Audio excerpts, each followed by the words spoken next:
Olá para você que nos acompanha no programa Esporte Executivo aqui na Exame.com. Seguimos nossa roda de conversas. Tenho a honra de conversar hoje com a Aline Pellegrino, diretora do futebol feminino da Federação Paulista de Futebol. Isso é no momento. Ela já foi capitã da seleção, disputou mundial. Ela é um dos expoentes da gestão feminina no Brasil. Muito prazer em recebê-la no programa. Seja bem-vinda, Aline. Eu que agradeço, obrigado, um prazer ter a oportunidade aí de bater esse papo com você e trocar essa ideia sobre o futebol feminino. Vamos lá. Primeiro, um raio-x do futebol feminino nesse momento pós-pandemia. Tudo estava parado, continua tudo parado, as coisas estão retomando. Claro que você tem um olhar mais atento para o futebol de São Paulo, mas você tem informações do Brasil. Como é que está o futebol feminino nesse momento, Aline? Eu acho que é o mesmo momento do futebol masculino, né, de retomada. No caso do Campeonato Brasileiro, já tem uma data de retorno da competição. Foi uma competição que já havia começado, né, já tinham tido 5 rodadas, e a quinta rodada ainda 2, 3 jogos não tinham sido completados. Então a data de retorno da competição é agora 26 de agosto. Aqui em São Paulo a gente conseguiu nessa semana a aprovação do Centro de Contingência do Covid para liberar a readaptação física das atletas e posteriormente a retomada gradual dos treinamentos. Outros estados, algumas equipes que também estão na competição brasileira já começaram a retomar as atividades, obviamente cada estado, né, respeitando as suas autoridades de saúde e a orientação com relação a essa retomada, e a gente já tem previsto aí o nosso Conselho Técnico do Paulista para a primeira quinzena de agosto. No nosso caso é diferente, porque a competição ainda não havia começado, então a gente vai fazer um novo Conselho Técnico, entender quais equipes conseguem permanecer na competição, mas a federação está em contato constante, vai custear os testes, né, de pré-treino, pré-volta de treino e pré-competição. Então acredito que a gente está passando aí pelo mesmo momento das competições masculinas, que vão tendo o seu retorno, e as datas aí, né, que é o caso de Libertadores. Então assim, o calendário volta a ser ocupado com novas datas pós-pandemia, no sentido de ainda com pandemia, né, porém seguindo as orientações aí de cada estado com relação à retomada das atividades como um todo. Tá, a gente já conversou sobre isso no passado, eu vou retomar a conversa agora. Tem-se um olhar para o futebol feminino ainda enviesado, quase que, não vou falar exclusivamente, mas prioritariamente por um caráter social, de inclusão, e não é, né? Campeonato masculino, campeonato feminino, as oportunidades precisam ser as mesmas. Num processo de transição de base para o profissional, como fazer para estruturar essa profissionalização do futebol feminino? Eu acho que tem cada vez menos, tá? E eu acho que, na verdade, quando as pessoas trazem esse viés do social, é exatamente para se eximir de responsabilidade. Então, Federação Paulista de Futebol, entidade sem fins lucrativos, com um fim desportivo, de fazer competições, não pode achar que a competição feminina é social. Claro. Então, eu sinto que esse viés são as pessoas se eximindo da responsabilidade de também desenvolver o futebol praticado por meninas e por mulheres, que seria aí o futebol feminino. Então, eu vejo que essa mudança, o descaracterizar depende muito de quem está à frente, ou querer caracterizar depende muito de quem está à frente, e daí do objetivo de cada um, que às vezes é exatamente isso, se eximir de fazer, de desenvolver. Assim como no futebol masculino, que a gente tem hoje um funil muito grande, apesar de todo funil, a hora que chega lá embaixo, passam poucos. No caso do masculino, você tem muita demanda, né, de meninos interessados em jogar, você tem demanda para a escola de futebol, você tem demanda para o clube social, você tem demanda para aquele que quer o alto rendimento, você tem muita demanda. No caso do feminino ainda não, então o funil ele vai ser igual, e o processo também. Então assim, como é que uma atleta vai chegar no alto rendimento? Ela vai ter que ter um bom processo de formação da base. Então hoje muito do meu trabalho aqui na federação é exatamente fomentar e massificar a prática do futebol feminino no estado de São Paulo, e isso passa pelas categorias de base. Então, quando eu cheguei, a gente ainda não tinha nenhuma competição de base. O presidente Reinaldo me falou oi com uma mão e me entregou um papel: faça uma competição de base. A primeira sai em 2017, que foi o Sub-17. Então, esse ano a gente está indo aí para a para a quarta edição. Tínhamos programado também a primeira edição do Sub-15, então, devido a tudo que aconteceu, eu não sei se vai ser viável a gente manter a competição para esse ano. Provavelmente a gente leva para o ano que vem.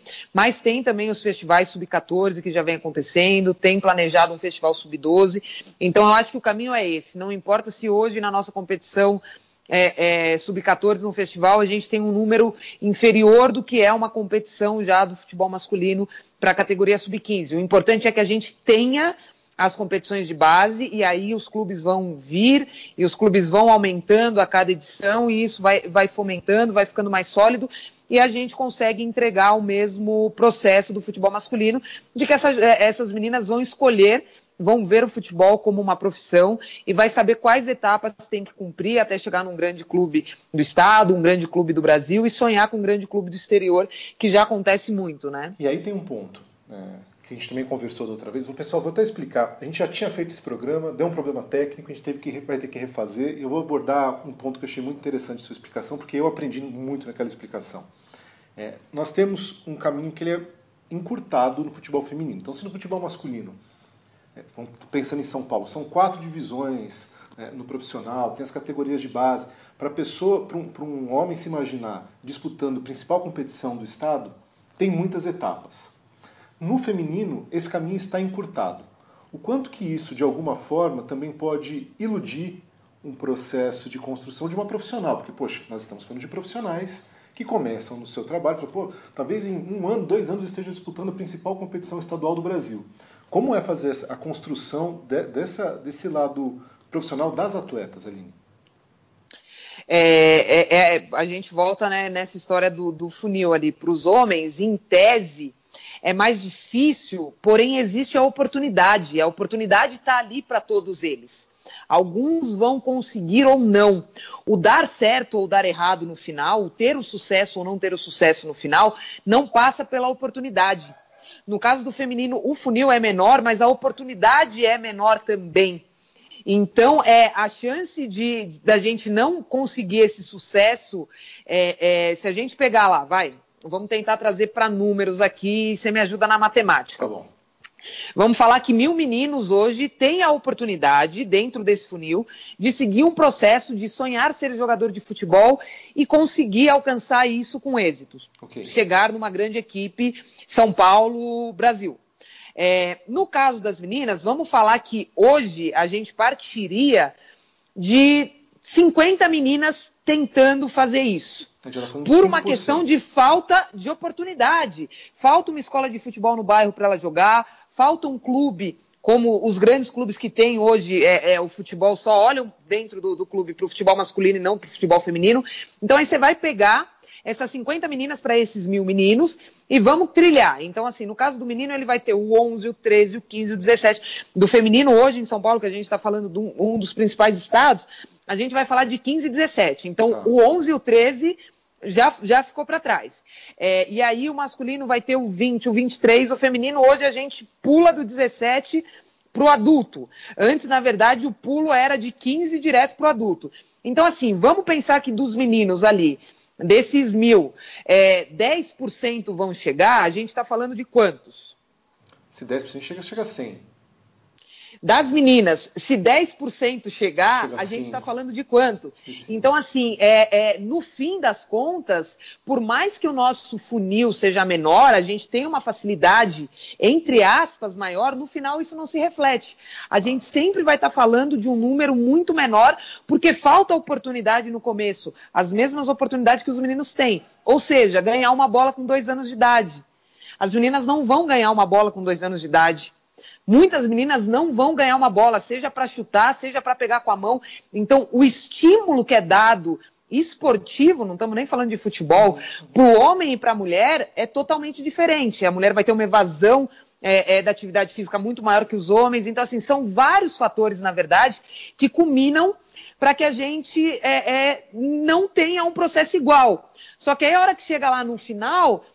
mas a seleção masculina é melhor do que a feminina, o resultado desse é melhor do que o do outro. E aí começam algumas comparações que, na verdade, se a gente olhar para esse processo, não cabem. Enquanto a gente não estiver falando de oportunidades iguais de se desenvolver enquanto atleta, cada um dentro da sua especificidade, da sua diferença física que vai ter, etc., em determinados momentos, mas algumas comparações não cabem. Então, assim, eu não acho que é mais fácil para a menina hoje, apesar de parecer, né? Essa questão da profissionalização. Então, e não é mais fácil, mas a gente também consegue chegar à conclusão, com a sua explicação, de que nós temos dois problemas aí. Nós temos um problema, talvez, de gestão dos clubes e tem um problema forte cultural. Sim. E esses dois problemas, ao longo do crescimento da trajetória das mulheres no esporte, eles se emaranham. Porque Sim. talvez dentro da questão cultural do machismo que existe na nossa sociedade, a gestão em si não seja priorizada. Então, tem alguns projetos que envolvem futebol feminino, mas o futebol feminino em si, é como você disse, ele ainda não é visto, não é percebido, não é dedicado a ele um protagonismo. E é um protagonismo necessário desde o início. Não é falar assim, olha, agora temos mulheres profissionais na seleção, vamos cuidar da seleção. Não é só isso, né, Aline? Não, sem dúvida, eu acho que é exatamente isso. Eu costumo dizer que às vezes não aparece, né? Mas se a gente olhar esses planejamentos desde a FIFA, UEFA, Conmebol, várias confederações estão fazendo de longo prazo do futebol feminino, você tem pilares ali estratégicos para conseguir, né, mudar, e obviamente você vai trazer um número presente para buscar um número futuro, indicadores, como você vai mostrar que realmente você conseguiu ter êxito dentro daquilo que você estava propondo. E eu falo que no Brasil, acho que um dos primeiros pilares, ou o principal pilar que a gente precisa atacar e precisa garantir que mude, e que é o mais difícil para quantificar, para trazer indicador, é a percepção do brasileiro, de todas as pessoas da cadeia do futebol, mídia, patrocinador, todo mundo com relação ao futebol das mulheres. E aí passa por uma proibição de 40 anos, passa de que as mulheres foram tiradas, né, desse processo e não deveriam. Então é muito essa questão de, opa, peraí, a gente precisa fazer quase que uma reparação. A gente precisa começar a fazer quase agora, não, é uma reparação. em 2020, o que deveria que começou a ser feito junto com o masculino em 1920, ou seja, um século atrás, e que a gente foi tirada no processo. Então, assim, a hora que o futebol começa a se desenvolver, as mulheres faziam parte do processo. E aí são tiradas e fica um gap gigantesco. Primeira Copa do Mundo masculina, 1930. Primeira Copa do Mundo feminina, 1991. Então, assim, são 60 anos. Então, infelizmente, isso que você falou. Por que um clube hoje, ou por que uma entidade hoje não se dedica a fazer uma boa gestão do futebol feminino? Porque ele não entende, essa entidade não entende, esse clube não entende que aquilo é responsabilidade dele, é importante. E aí a gente volta a falar, não, isso aí é social, a menina vai para projetos. Não, a menina tem que sonhar, tem que ter a oportunidade de sonhar ser profissional. E precisa existir um caminho para ela seguir. Então, mas eu acho que, apesar de tudo, a gente evoluiu muito. Então, se a gente olhar 10 anos atrás, 20 anos atrás, 30 anos atrás, então acho que o quanto a gente avançou nos últimos anos é muito importante, principalmente nesses últimos 5 anos, mas não dá para achar que, ok, então está resolvido. Não, está longe de estar resolvido. A gente está começando o desenvolvimento, a profissionalização, a gestão, porque essa questão da profissionalização também é muito mais do que ter uma carteira de trabalho assinada, é você ter uma atividade diária profissional, uma rotina profissional, um cuidado profissional. Então, a atleta ter um contrato que garanta ela, que ela sabe que, putz, por 12 meses ela vai receber aquilo, é ter um plano de saúde, é ter uma boa estrutura de campo para treinar. Então, como é que a menina vai treinar num campo com uma toceira de grama desse tamanho, e depois você vai falar, mas ela tem uma carteira de trabalho assinada, mas ela não tem um campo minimamente adequado para a prática. Então, assim, eu acho que a profissionalização do futebol feminino vai muito além da carteira de trabalho ou de uma competição profissional. Mas, Aline, passa pela atividade do dia a dia. Desculpa te cortar, mas realmente perdão por te cortar. Mas a sensação que eu tenho nas conversas é que ainda é um favor, sabe?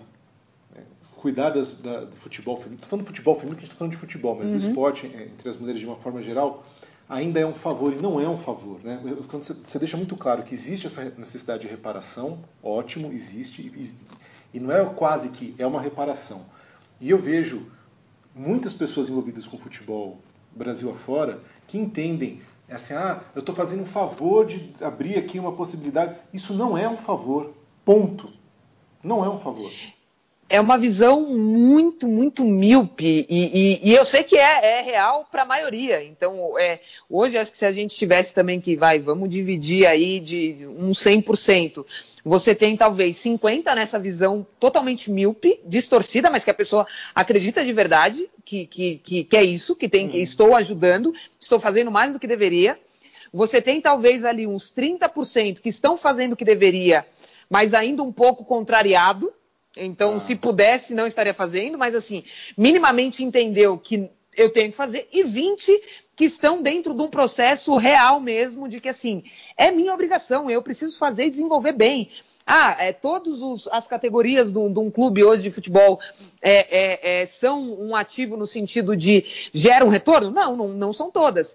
Mas aí passa por uma boa gestão. Então, quem me traz dinheiro, como é que eu faço o meu todo funcionar bem? E eu vejo, semana passada, o Real Madrid lançando equipe, sem licenciamento de clubes. Será que assim, a visão está tão distorcida? Será que eles estão tão errados dentro do processo? E eu vejo que, infelizmente, esses 50% ficam para trás.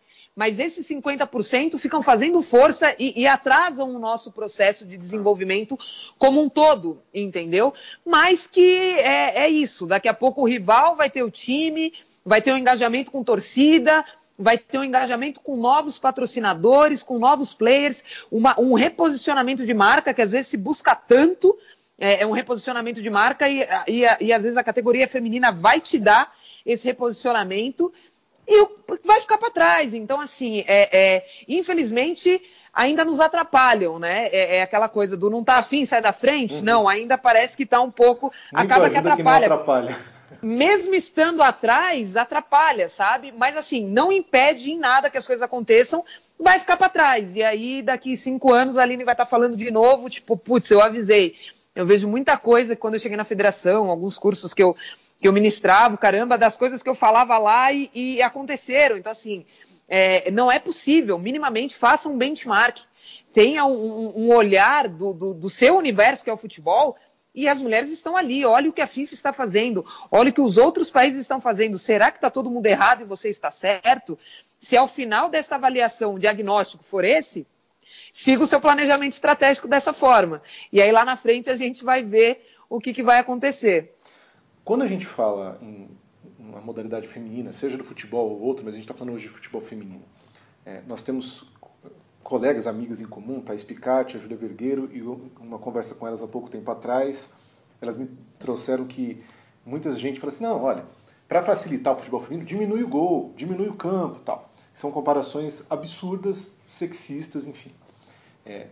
Quando a gente pensa na gestão, isso eu quero aprender agora com você, quando a gente pensa na gestão, a comparação ela é válida justamente por esse atraso de 60 anos. Então, a gente não vai comparar e tentar fazer ajustes dentro de campo. Isso a gente não faz. Mas vale olhar, por exemplo, olha, a Copa do Mundo masculino começou 60 anos antes.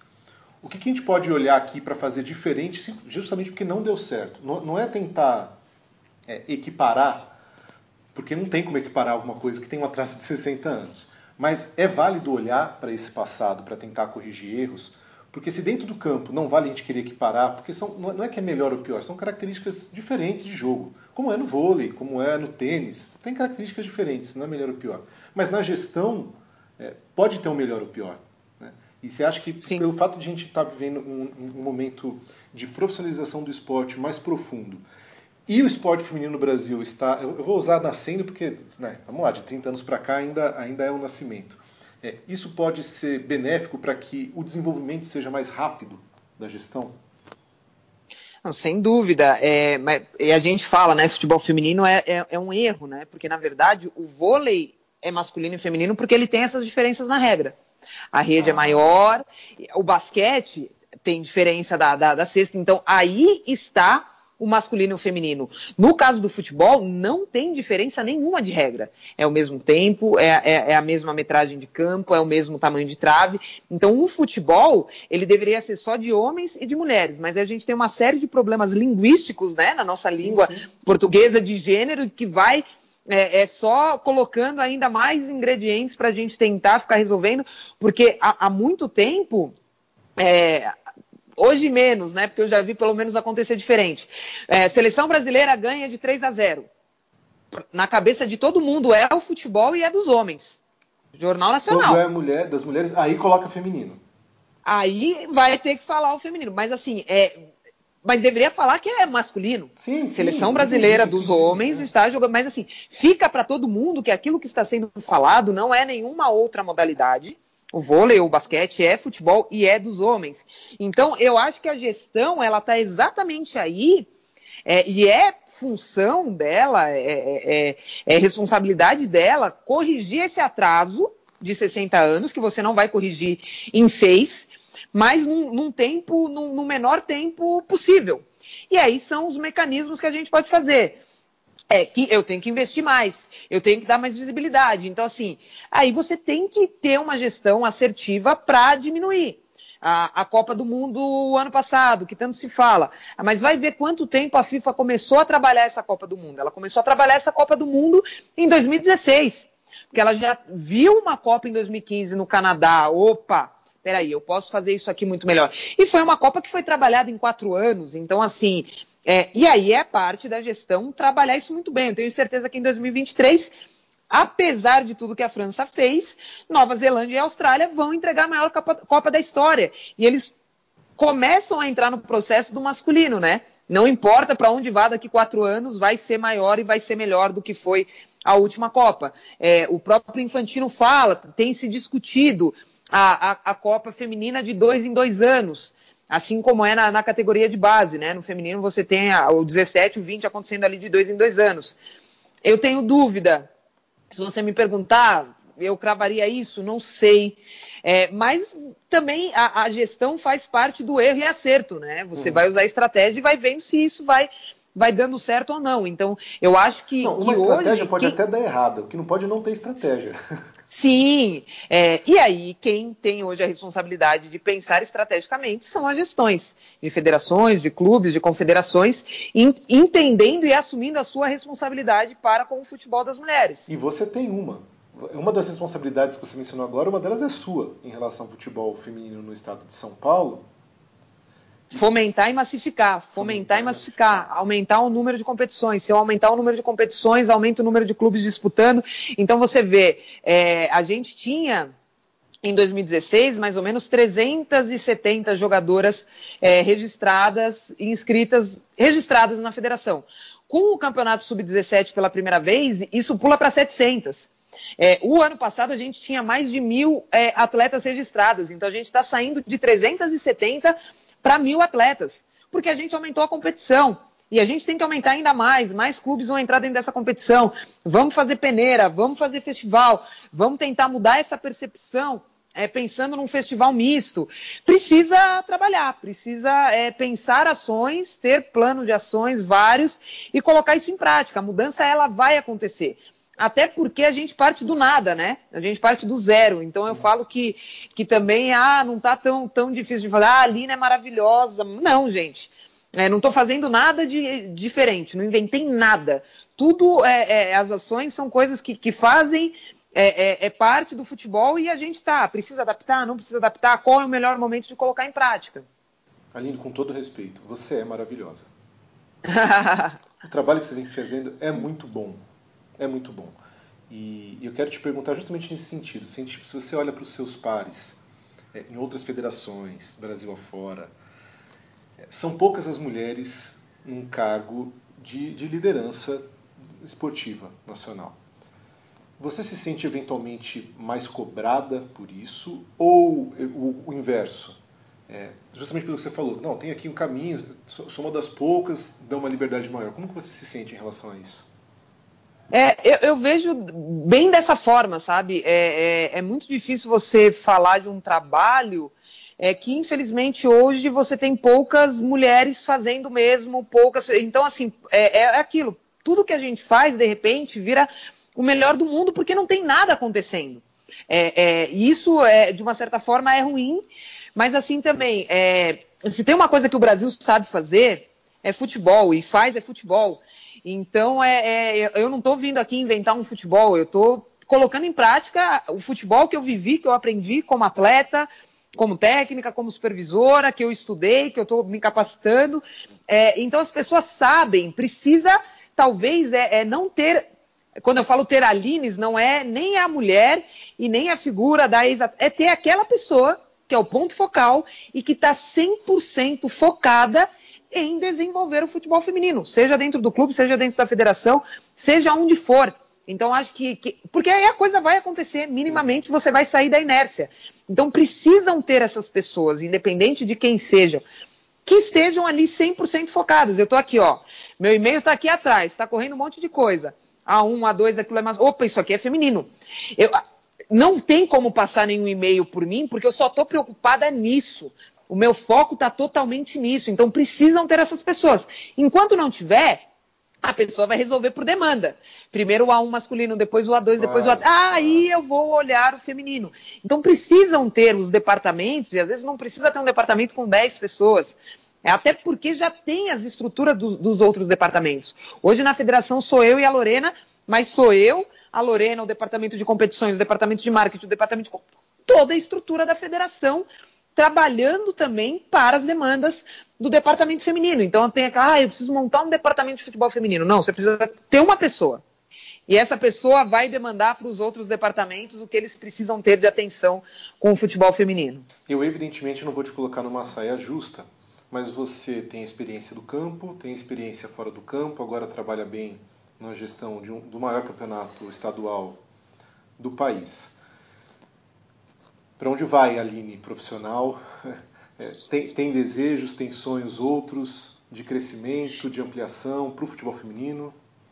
Eu acho que todos os sonhos, na verdade, não é da Aline, é da modalidade, é exatamente disso que eu vivo. Então, assim, eu quero ver essa modalidade, né, o futebol feminino enraizado no Brasil, a percepção das pessoas diferente, as meninas ganhando bola com 2 anos, os meninos e meninas jogando juntos, pais levando as meninas para a escola de futebol, levando as meninas para o estádio. Então, tem muita coisa ainda que eu sonho, que eu almejo e tudo aquilo que eu puder no meu dia a dia tá encurtando um pouco a distância para a gente chegar nesses objetivos, eu vou estar fazendo sempre. Aline, muito obrigado pelo seu tempo, obrigado pelo seu trabalho que vem sendo desenvolvido. Siga, Aline, é um pedido, só siga forte, siga bem, siga bem. Eu que agradeço, obrigada. Eu tenho certeza que a gente está no caminho certo aí e muita coisa acontecendo que no momento certo também vai convergir e a gente vai conseguir dar esse salto aí, tirar esses 60 anos, não vamos nem mais lembrar dele. Sim, que seja assim. Obrigado a você que nos acompanhou até agora. Um abraço e até a próxima.